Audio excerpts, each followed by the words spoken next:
একজন খেটে খেটে মরবে, আরেকজন রিল করে বেড়াবে। হাই গাইস, নতুন রিল দেখুন। নায়িকা বৌদি, আপনার রিল বানানো হয়ে গেলে আমার হাতে হাতে একটু কাজ করে দেন। শাশুড়ি রানীর আবার লুচি খেতে ইচ্ছা হয়েছে। লুচি আমি একসঙ্গে করে দিচ্ছি, পেঁচি এই নে। শাশুড়ি রানীর আবার লুচি খেতে ইচ্ছা হয়েছে। লুচি আমি এক্ষুনি করে দিচ্ছি, পেঁচি এই নে।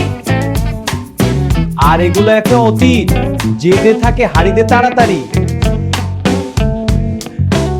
মা এই নিন আপনার লুচি। মা এই যে আপনার জল। মা এই চেনটা কা?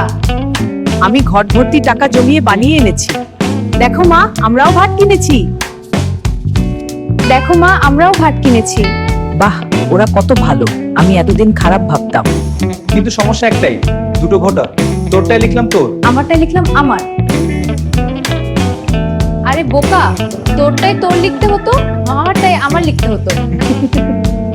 এই ঘটের টাকা দিয়ে গরু কিনবো, গরুর দুধ বিক্রি করে 4টে গরু, সব গরু বিক্রি করে একটা গাড়ি কিনবো।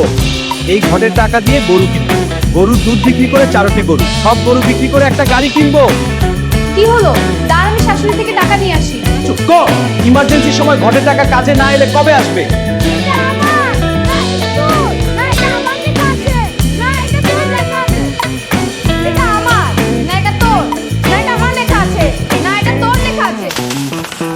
দুটো ঘটই এক, টাকা কারো না।